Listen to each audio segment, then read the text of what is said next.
The Andy Pollin Show. We got to go after this with everything we got, figuring they're going to come with everything they got. I'll start off by saying I'm bored, I'm broke, and I'm back. The Andy Pollin Show on ESPN 630 starts right now. Gentlemen, start your engines. Here we go. NFL season 2025 launches tonight. Dallas Cowboys, Philadelphia Eagles. One of those teams will be in first place in the NFC East by midnight. The other team will be in last place. And then on Sunday, we will find out where the other two teams from the division fall when the Giants come here as 6.5-point underdogs to take on the Commanders. We'll take a look at that with comments from Dan Quinn and Jayden Daniels and Terry McLaurin. Also, the money game in the NFL. And the NFL is winning the money game by a blowout margin. Oh, my God. In fact, let's start with that. We have had other valuations this year, like the Forbes valuations of teams, and they actually ranked the Dallas Cowboys higher in valuation than CNBC does, but Dallas is still number one by a considerable margin. Jerry Jones may be in a Super Bowl drought more than 30 years, and now the longest team not to make the NFC Championship game, with Washington making it last year. But in the money game, he's killing everybody. I think Forbes was over $13 billion. CNBC says $12.5 billion. And also you have to look at revenue as well. Their revenue, $1.27 billion. The Rams are second at $875 million. So the Cowboys are $500 million more in $500 million more in revenue than the second place Los Angeles Rams. And one of the reasons the Rams are number two at $10.7 billion in value is that they own the stadium. Stan Kroenke is so rich that he said, the hell with involving the city of Los Angeles. I'm just going to build it myself. And he built a $5 billion stadium. Even with the Commanders deal coming close to $4 billion, the Rams are still sitting out there with a stadium that was built, 7-8 years ago for $5 billion. And that's why they're ranked number two at $8.75 billion. Now, the Commanders up to $7.4 billion, which is a pretty nice little bump in value, given that they sold for $6.1 billion just a little over 2 years ago. But their revenue is $670 million. That's half of what the Cowboys' value is. And then you look at how they have maximized television and why this works so well for the NFL, with revenue for the league at $23 billion, the bulk of it coming from television. And as you look to watch the game tonight, you don't have to look very far because it's on NBC. It's on Channel 4. But tomorrow night's game, I forget which game that is. That's the Friday night game. That is going to be on YouTube. You got to watch that game on from São Paulo, Brazil. That's going to be on YouTube. And they figure that it's going to cost somewhere between $500 and $1,000 in TV money just to be able to watch all the games this year. They point out that the bulk of the offerings from the NFL, 202 of the league's 272 regular season games, are still going to air on Fox and CBS. Every game in the Washington market will air on one of those channels. For example, the Commanders are going to be on Netflix on Christmas Day, but that'll be carried by a local channel. A growing number of games, they say, though, 20 this season, will be exclusive to streaming services for most of the country, including this YouTube game tomorrow night. They point out in this story the bare minimum for a cable cutting customer, and I'm so old I still have cable, but that has now surpassed $500 a year. The simplest way for viewers without cable to tune in is to use YouTube TV for local broadcasts and the NFL Sunday Ticket for out-of-market games on Sunday afternoons. I don't know what the ticket is up to now. I've never had it because I don't need it. I watch Washington games, which are always on, and then I watch the Red Zone channel. And by the way, there's a big to-do about the fact that the Red Zone channel is going to air commercials. Get over it. Get over that. I mean, this is what you're going to complain about? And they're all blaming it on ESPN, which ESPN has nothing to do with that since it's still under control of the NFL Network for another couple of years. But all you're going to have is a split screen. You're not going to miss a touchdown. And for all those carping about this, I am old enough to remember when home games were not televised, even if they were sold out. It was not until 1973 that we got to see home games.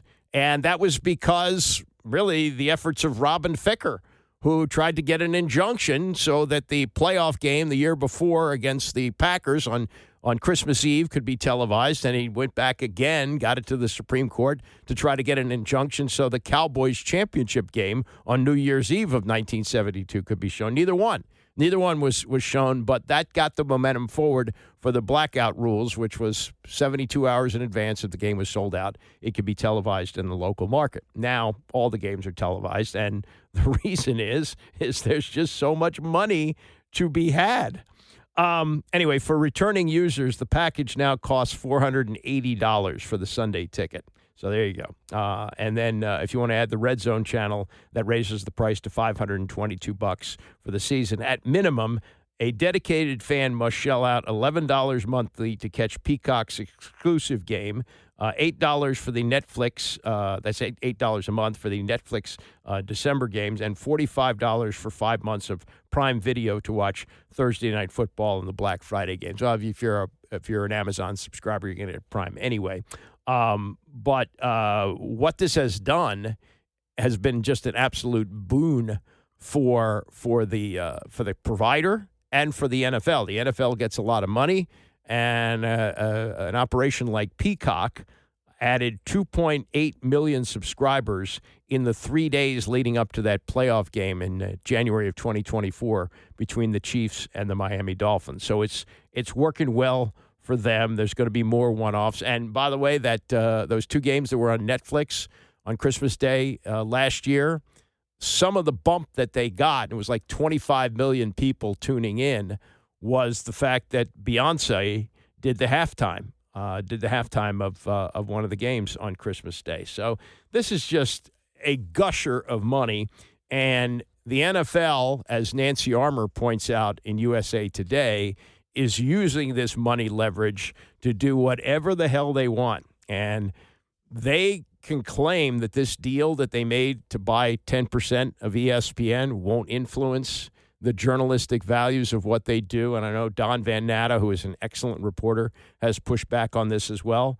But as Nancy Armour points out in USA Today, the NFL and Front Office Sports announced a content licensing deal that will give the sports business site access and privilege that other media outlets don't have. They'll be able to go behind the scenes at major events such as the Super Bowl, the draft, international games, and publish these pieces with the blessing of the NFL. So that's essentially getting in bed with media, and the media pays you to have access. It's not illegal, but it's far from the journalism that I learned back in college in the 70s. Nancy Armour also points out, remember the Playmakers show? It's going back over 20 years, I believe. That was about, drugs and a player hiding that he was gay in the NFL. They didn't like it. So the NFL said to ESPN, hey, we're your partner for games, Monday Night Football. That's got to go. So that lasted one season. It was gone. ESPN and PBS's Frontline worked together for more than a year on League of Denial, a documentary about concussions. That was abandoned. Bob Costas was the host of Sunday Night Football on NBC. He was at a symposium at the University of Maryland in November of 2017, and he said the game destroys people's brains. And that was it for him at NBC. He later said to ESPN, the networks, all of them, dance to the NFL's tune. It's just kind of the way it goes. Everyone walks on eggshells around the NFL. Costas later said he regretted talking to ESPN, not because of what he said was not true, but because of the tensions it caused with his colleagues. Again, the league brought in $23 billion in revenue this past year. And as Costas told ESPN, the only business arrangement I can think of where the buyer must continually flatter the seller is the sports TV business. We're pulling a Brinks armored truck up to Park Avenue, Mr. Goodell. It contains the billions of dollars that we're going to pay you for the right and privilege to televise your games. But if we've delivered them in a diminution that does not please you, we're terribly sorry. We'll back the truck up. We'll bring it back to you in the 20s and 50s the way you'd prefer it. Yeah. So that's where we are, the money game. And the money is gushing for the NFL, and we're not shying away from the product. We're watching the product, and we're ready to roll with the football team that is giving us as much or maybe more preseason excitement than we've had in 25 years. I think the consensus is going into the 2000 season where Dan Snyder had gone free agent crazy with Deion Sanders and Bruce Smith and Mark Carrier, and they were going to make a run at it after winning the division the year before. It's like, look out. They just bought themselves a Super Bowl. They finished 8-8, leading my friend Steve Zabin to coin the term the Fortune 500 Redskins. Cost a fortune, finished 500. But we're off and running with a team that made it to the NFC Championship game very unexpectedly last year, which is just adding to the excitement for Dan Quinn, who's ready to kick it off Sunday. It's awesome. And I think you're stepping out on that journey together. That's what week one means to me. We all know that, there's a long season. We'll have lots of these, lots of games, but there is a stepping off point that, okay, it's time. And you felt that energy. It just happens. And you feel it in the building. You feel it in the room. And like I said, it takes a while for your team to really be who you can be. And the best of the best teams will be a hell of a lot better towards the end of the season than they are today. That's their skills, their execution, and we'll work hard to do that. But there is a fun time of doing something like, man, we've really put it in together, and let's step off. Let's go into this thing together. Something interesting he said at the end there about teams getting better at the end of the year. What has happened to the exhibition season is it's become essentially meaningless. You may find the last 5 guys on your roster with it. But in terms of getting ready for the season with your veteran guys, you think Jayden Daniels really got ready with 4 plays against the Cincinnati Bengals? No. So, and I think Bill Belichick really got a handle on this some years ago when he still had Tom Brady, that you kind of treat September like the exhibition season because it's a long slog into January when the regular season ends. It's 17 games now. It's going to be 18. And I think that the really smart coaches, especially a coach who's got a team that's coming off the NFC Championship game, he's going to focus on what they look like when the weather gets cold rather than like today when it's 88 degrees.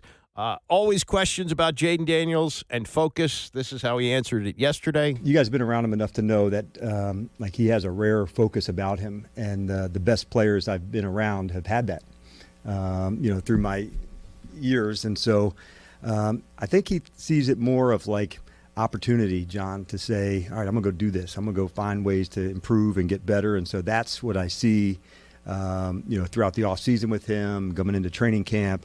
But he just keeps this focus about him that is really rare. And the best of the best have that. And that's what he does not back off of that. And he doesn't look too far down the line, which I really appreciate. He just, we're going to throw good practice. He just doesn't get too far, out over his skis. And I think that's one of the things I really admire about him. And he blocks out the noise. There's a good piece by Adam Kilgore a couple of days ago in the Post about all the endorsement opportunities that he turns down. Like he wants his time. He doesn't really like to be a public person. He understands it goes along with being the starting quarterback and a franchise quarterback, but he certainly doesn't chase it. And listen to one of the answers he gives here about how he's feeling with all the hype going into year 2 of his career. I would probably just say a year under my belt to know what I'm getting myself into with a week 1. Last year I didn't know what I was getting myself into. First game, didn't know what to expect, but now you just go out there, you have a routine, preparation, and consistent. So. It's kind of what's different. Having Terry and Noah working out with you guys now, that offense. It's an unfair question, but what are you capable of with this offense? I guess we're going to find out on Sunday. I don't really have an answer. I just hope not hope, but go out there and execute at a high standard. That's the standard that we keep, and that's the standard that we uphold each and every day, especially another year in the system. We know it. We're allowed to go out there and play fast and free. Hey, Jayden, there's a lot more kind of external expectations on this team this year. Interesting. You knew it was coming. What's the best piece of advice you've gotten from some of the veteran guys on the team about kind of blocking that out or managing that? To be fair, they don't really tell me that because I don't pay attention to it anyway. So they're not really worried about me coming in and talking about what was said on ESPN. I don't really care. That's the first time I've really heard him be sarcastic. He said, there's a lot of expectations on you this year. Interesting. Like, oh, really? I didn't know that. And then he says he blocks out what ESPN says. And I would say that might have been a disingenuous statement at some point, but having observed him for the last year, I think that's true. I think his focus is on playing football. Just let me get in the tape room, let me study, let me get on the practice field. He's having fun, but he's very serious about what he does. I think that's great. Last thing from yesterday with Jayden Daniels. This is from, I'll set this up with what Von Miller said a couple of days ago on the Rich Eisen show, where he made the comparison to Jayden Daniels with the late Kobe Bryant. He's the full package, man. He can run the ball, he can throw the ball, he's smart. He's composed out there. He doesn't get rattled. No game is ever too big. No moment is ever too small, man. He's even keel. And he's angry out there, man. He just attacks, and that's the type of vibe that you want coming from a quarterback. He has this shade of Kobe in him, Kobe Bryant. So it's good to be around him, man. He's a true competitor, man, and I'm anxious to get out there and play, man. He's gonna score a lot of points. We got Scary Terry and Debo and Austin Ekeler. They're gonna put up a lot of points, and that usually adds up for me to be able to go out there and do what I do and go protect the lead and rush after the quarterback. No coincidence about Kobe Bryant, the Kobe Bryant mentality. Jayden asked about that yesterday. My favorite player, but the greatest all time, in my opinion. My favorite athlete, I wouldn't say player, but just his embodiment of the work and, as I got older, the mentality. And, he was fearless, never flinched. In those big moments, so you see it time and time again. You see why he was so successful, and why he won 5 championships. And how do you try to embody that now? I say you just go out there and, like I said, fearless. You don't blink when times get tough. Adversity. I don't think I've seen anybody, rupture Achilles and walk off the court and shoot 2 free throws. So he was built different, man, and he meant a lot. In my household, to me, growing up as a Laker fan, Southern California kid, so try to pick up some things. But, in those moments, he never flinched. The moment was never too big because he knew what he did at practice. He knew how he prepared, and he wasn't going to mess with anybody that didn't prepare or work as hard as him. I don't know if you've seen the Redeem Team documentary about the 2004 Olympic basketball team. It's the first one that Mike Krzyzewski coached. That's after they lost in 2000 with Larry Brown. And there was a lot of shenanigans going on, and they needed to really get serious about reclaiming the gold medal. And, of course, Kobe was on the team, and they were training for the Olympics in Las Vegas. And one night, a bunch of the players, in fact, almost all of them, went out to a club in Vegas to blow off some steam, have a good time. And they're coming back in the hotel room, a hotel, at 5 o'clock in the morning, and they see Kobe in the lobby.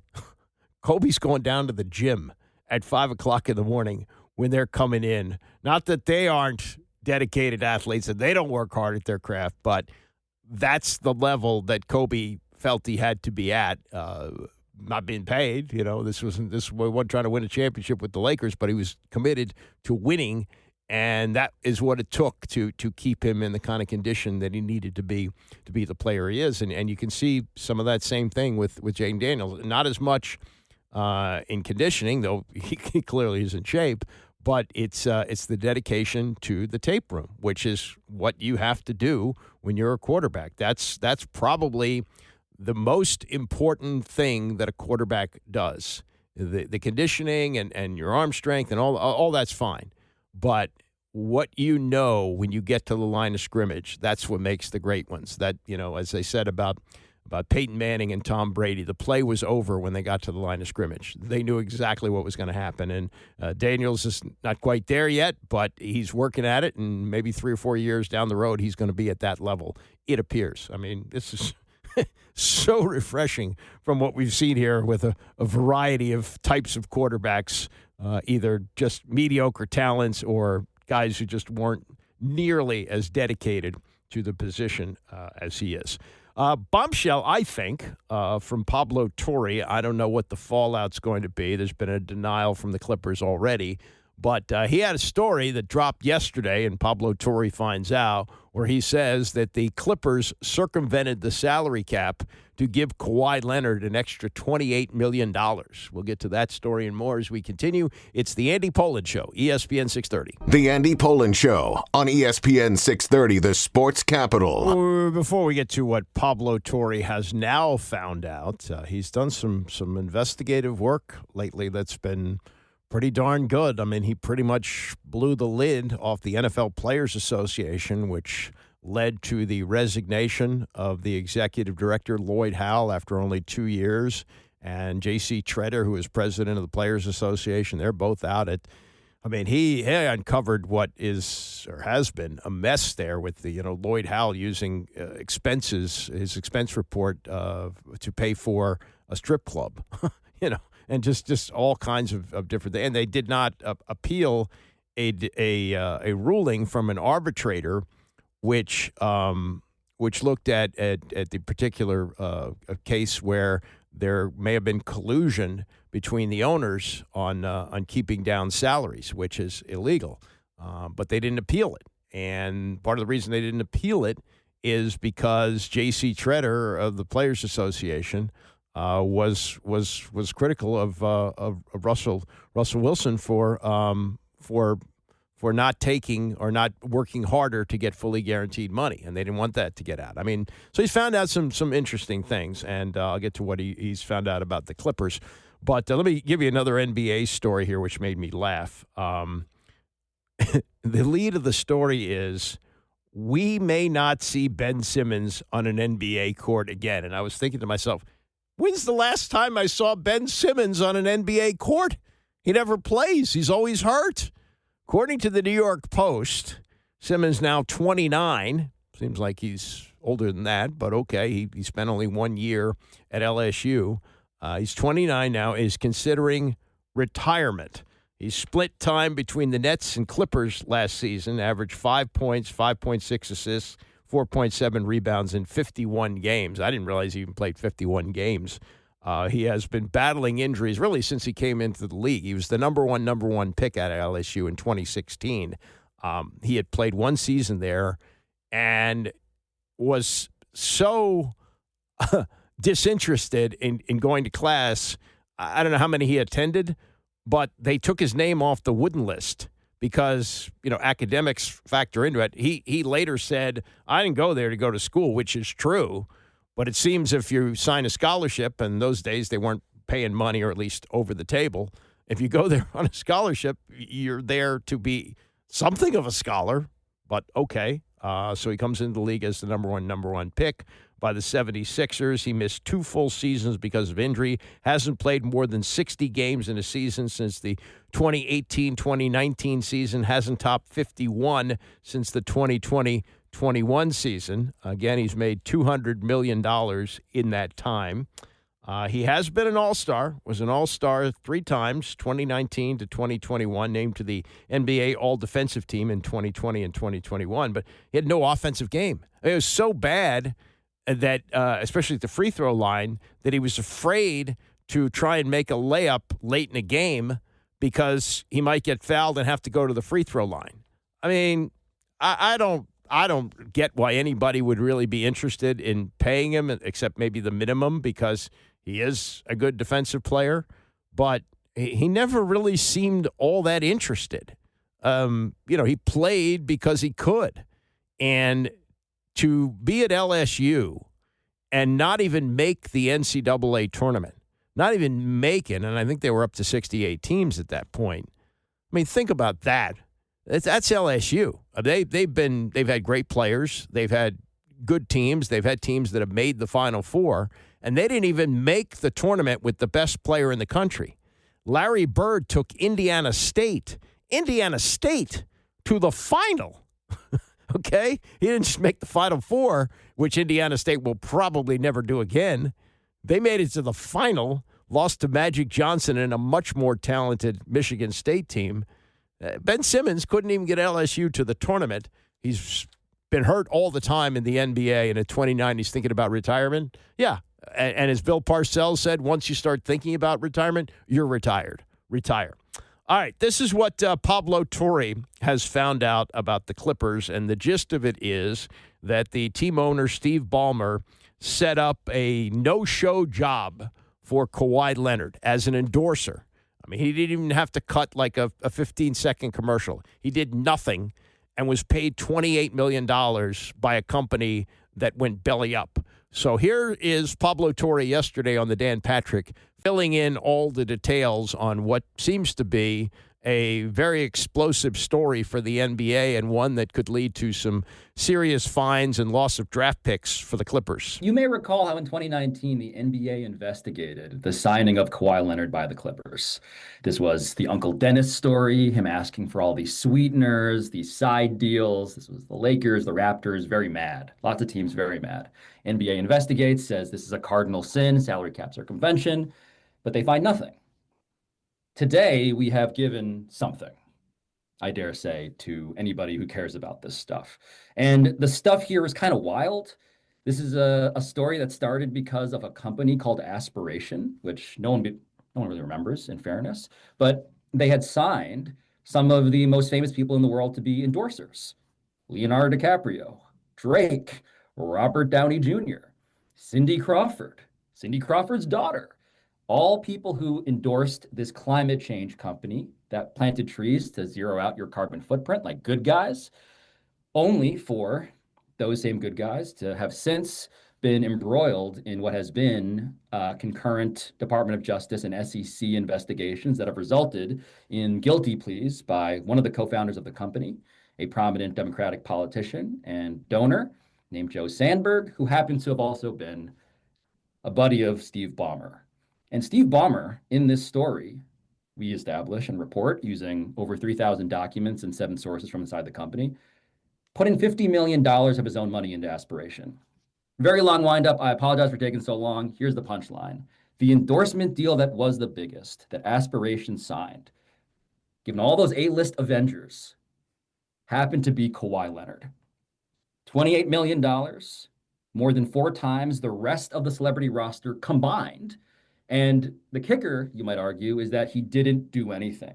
It was a no-show job, did nothing, wasn't obligated to do anything, which we can explain if you want. But the point being, it was a secret deal that no one knew about until now.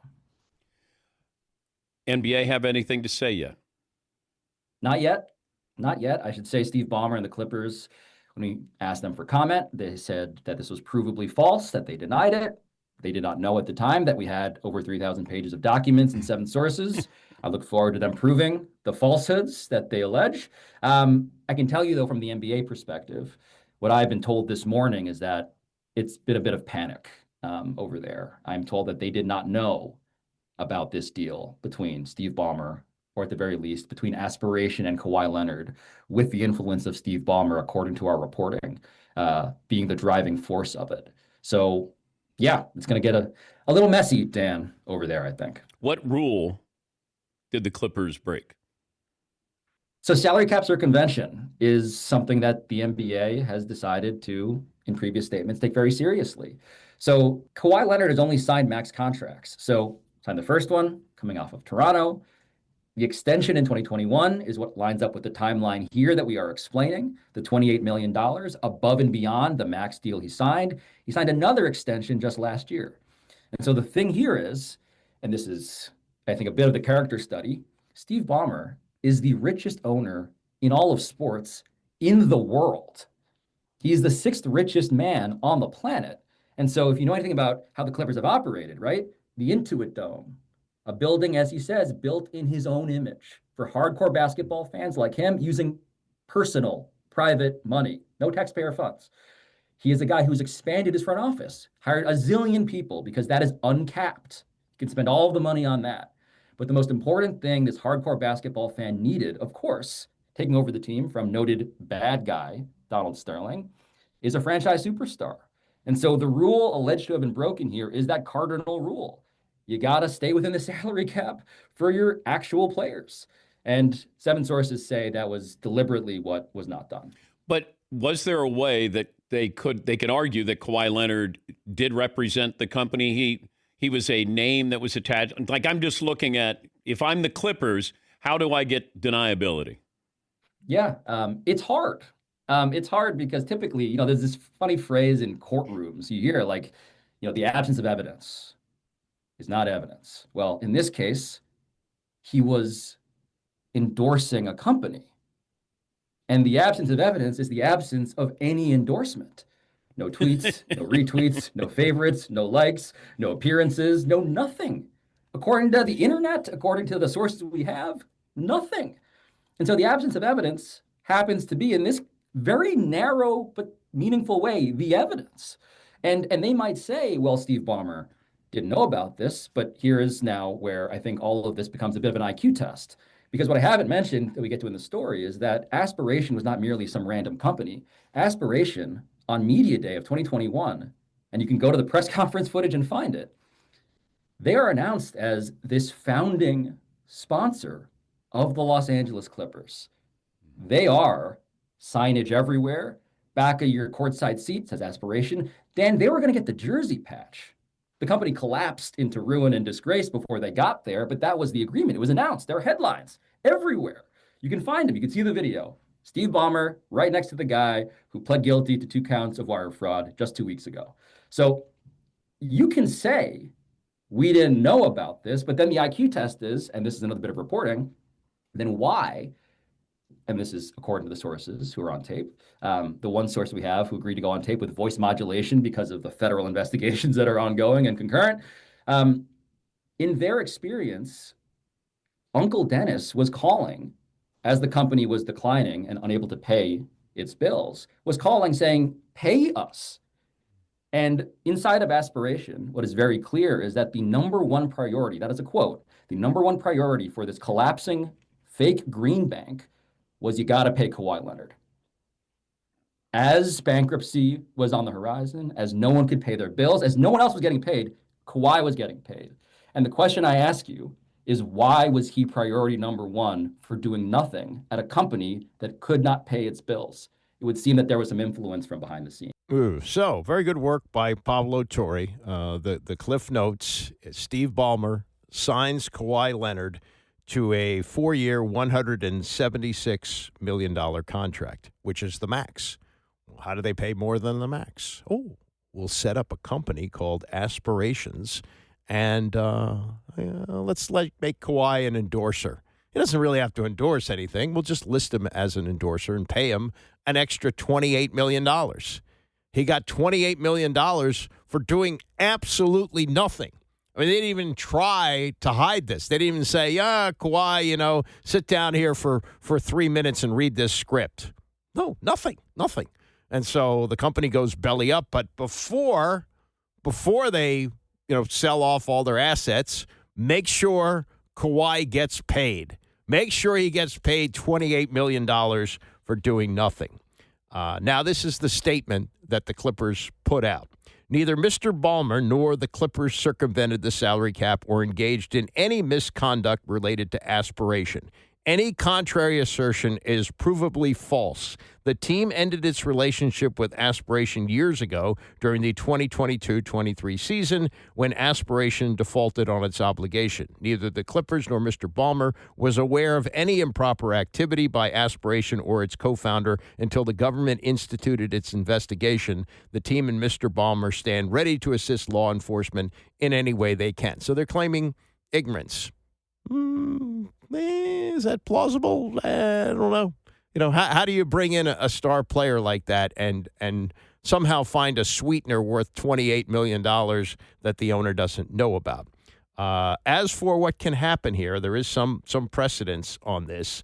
The Minnesota Timberwolves in 2000 engaged in an illegal secret agreement with Joe Smith, the former Maryland player who was the number one pick of the draft in 1994, or 95, I guess, allegedly promising to pay him a future multi-million-dollar deal if he signed with the team on a shorter contract for less money.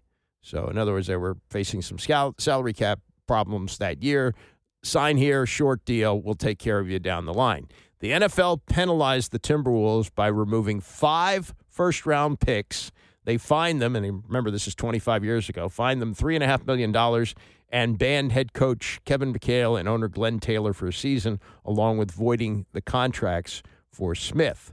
So what could happen here? Penalties can include fines up to $7.5 million and direct forfeiture of draft picks, voiding any player contract, and a suspension up to a year for team personnel. So I guess it's conceivable that what happens is Kawhi's contract gets voided, which, based on the fact he doesn't play, he's always hurt, and he hasn't delivered really on the promise of winning a championship, and he's 34 years old, and he's signed through 2026, they might welcome the idea of his contract being voided. And then as far as losing draft picks, yeah, that's hurtful. But, how many of these top draft picks really turn into franchise-changing players? So, looks like Pablo's got the goods. The NBA says it's investigating. Clippers are doing what everybody does in this situation, deny.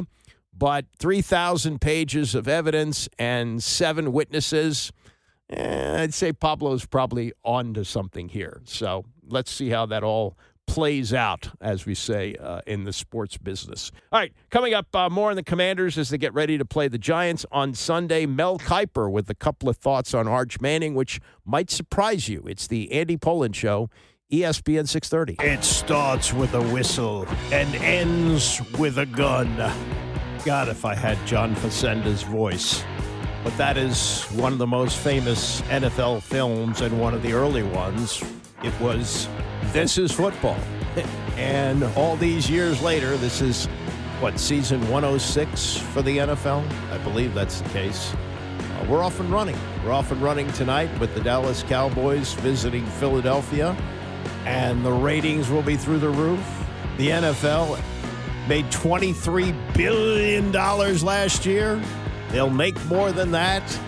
It is truly America's pastime and America's obsession. It is one of the great businesses in the world, the NFL, and it all launches tonight. Commanders get started on Sunday against the New York Giants. Before we launch into all that, I do this every year. Probably doesn't matter to you. It matters to me. This is the 54th anniversary of my bar mitzvah. And you might say, so what? Who cares? Understood. September 4th, 1971. But the sports/movie tie-in to this is the movie Remember the Titans, which I believe came out in 2000.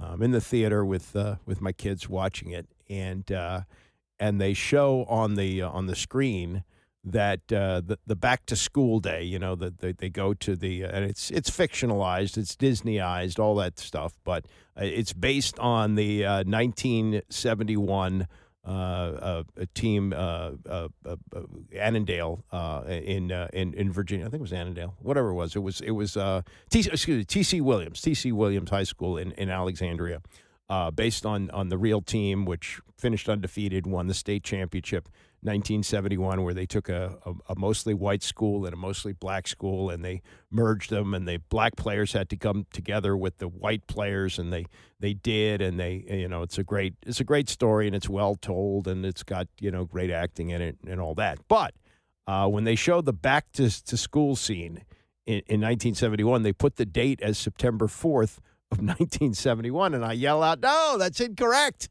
September 4th of 1971 was a Saturday. It wouldn't have been the day you go back to school." So somebody should have done a little better research on that. Okay, so enough of that. The Commanders, good point made by Tom Lavero in the Times today, which you might not think of it this way. Would you think that there would be pressure on Dan Quinn, given that he took over a team that had 4 wins and they went to the NFC Championship game last year? Would you think that he'd be under any pressure? Probably not. You'd think, he's bought himself a lot of time here. Tom looks at it this way. It's not a bad angle to look at this. He's got one of those guys in Jayden Daniels, the rarest of commodities, a franchise quarterback who is totally focused on his craft and getting better at it. He's got that guy. And, next few years, if he doesn't produce a Super Bowl-worthy team with this guy, might ownership say, well, we're not getting it done with Dan Quinn. Maybe we need a new coach to take it to the next level. He's done what appears to me to be a spectacular job. I mean, why would anybody question that?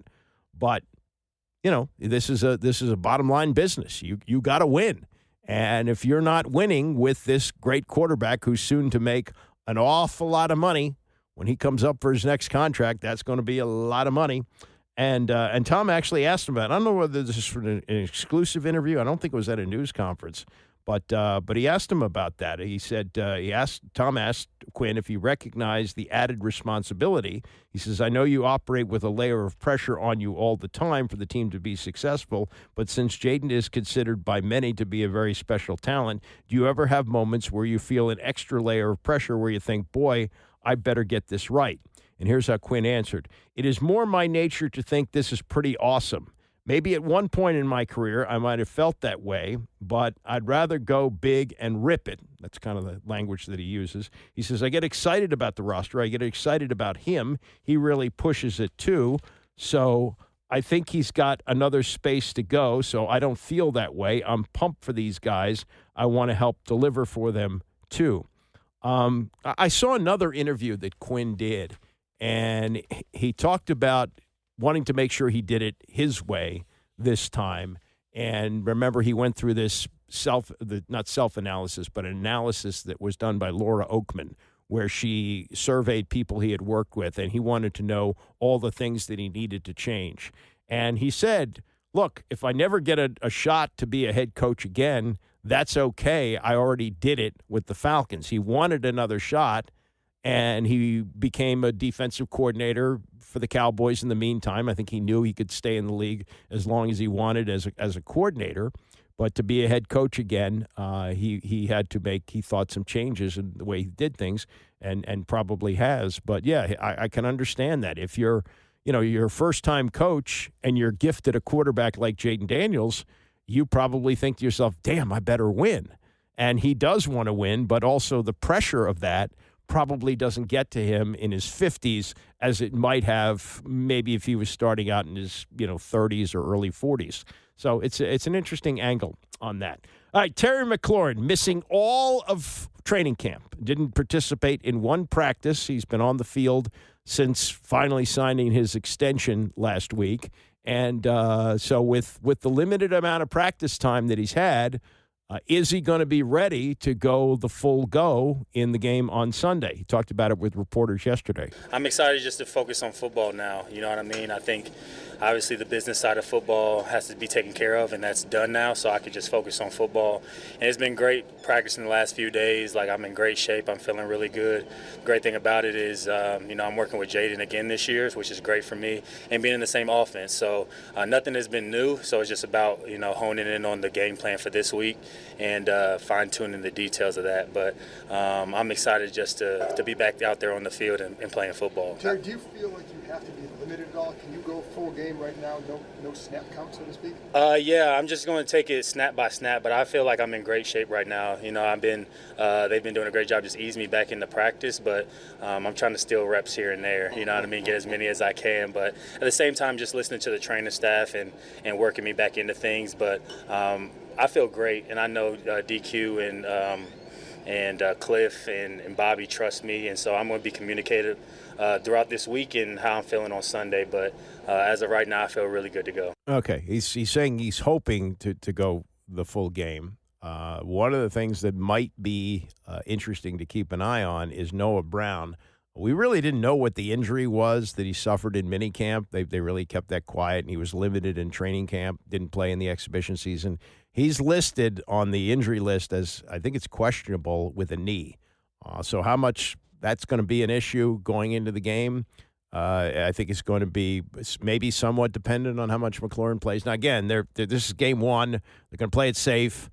He's, especially with the amount of money they're committed to him, with the signing bonus and what he's making this year, it's like $40 million, $50 million, something like that. So yeah, they're going to be cautious with him. But he says he feels like he's in shape, but you don't know. There's one thing to be in shape; it's another thing to be in football shape. And though he's been practicing, it's not the same as a game, and it's not the same as a regular season game. So.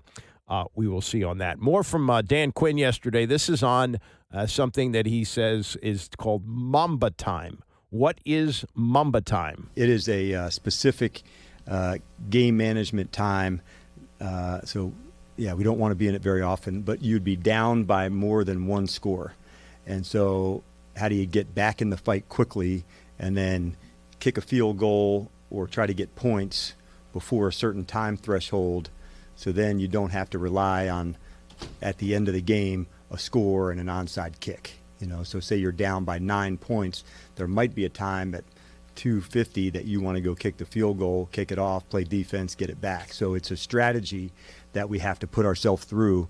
I think early on in my coach career, I didn't want to talk about 4-minute or losing or Mamba time, but the hell with that. That's going to happen, and you want to find ways to go fight and be ready for it. But it was a term that we had come up with last year. I think it was Baltimore. We were in the space like that, kicked a field goal to the end, and so I think so many times we've all seen the offense keep trying to go down and score, and then there's 30 seconds left. The onside kick, we know the percentages aren't so good for that. So we just said that sometimes you may have to fight to get a score before the time threshold takes a hold of you. So that's what Mamba time is.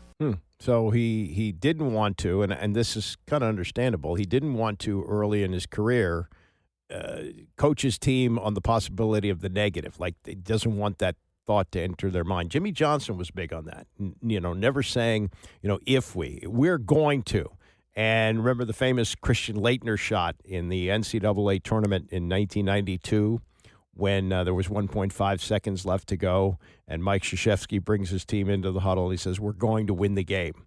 And it took a Grant Hill length of the court pass to Laettner, 1.5 seconds, and somehow he had enough time to catch the ball, dribble, turn around, shoot, win the game. So those kind of positive thinking, coaching thoughts are good, but Quinn says, no, we got to be ready for the bad. And so that's what Mamba time is all about. Also floating around yesterday, the players, I guess it was finally finished. I don't know what they were using before, but now that they're fully engaged in regular season preparations and so forth, they were talking about the new lockers, that they really spruce things up. Dan Snyder was, for all the foolish free agent money he spent, he was an idiot when it came to the facilities. I mean, just let them decay. The fact that they had this 30-year-old artificial turf field still out there, it hadn't been removed, just things like that. And the lockers were subpar. So now everything is first class. The ownership has spent money to fix things up, and this was Quinn answering questions about that and what it means to him in terms of the mindset of the team. I think it helps to know that, like in the spring, it was like we didn't know what could be. Here we were in trailers for lockers and lots of shower pills. That it was rough, but we thought. What could be through Josh of, creating a, championship environment. Now, all that said, it's as nice as everything is, it's still the people here that make it. And I think that's one thing that it's a lesson I'll never forget. It can be a shiny or nice, but man, it is the people when you play a team. So when you combine them both, then it, kind of gives on both of those. There's also a lot of recovery equipment that the team invested in, and so that's one thing that the players have really benefited from.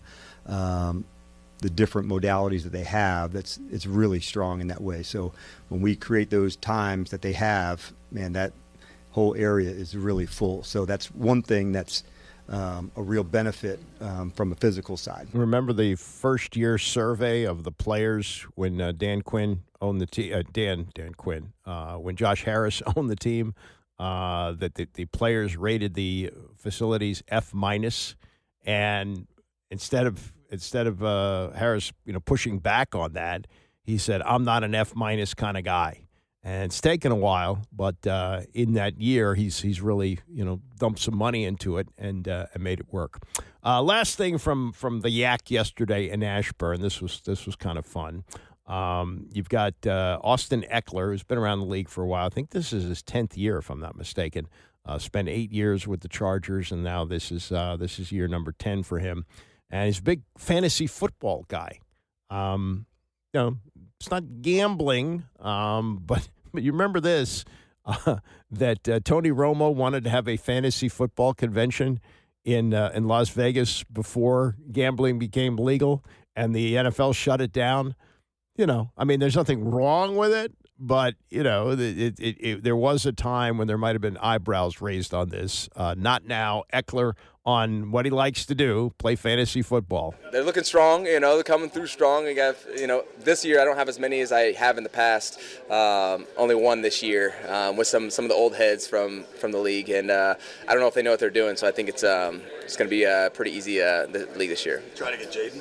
I do. I have Jayden and I have myself. So those are the only two things I can really control. I can contribute to Jayden, and I can always control myself, for sure. Yep. Yeah, having Jayden is pretty good. But, yeah, he's right. All the other players that he drafted on his fantasy team, unless he took some other commanders, he's got no real control over that. I don't think this conversation takes place in the huddle at any point, but, get me the ball, Jayden, because I need the fantasy points. No, I don't think it comes to that. But yeah, that's kind of a fun thing. And I guess there are other players that play fantasy, and does it? I don't know. If you're not taken on Eckler's fantasy team and you're a teammate and you know about that, do you get your nose out of joint on that? I don't know. I don't play fantasy football. I got friends that do. They used to call me pre-internet on guys they should draft. I was never good at this. Never had any real expertise on that. So it's just not something that's for me, but obviously it's for Austin Ekeler. All right, that's enough for me. Bram is coming up next, and I'll see you back here tomorrow morning at 9 a.m.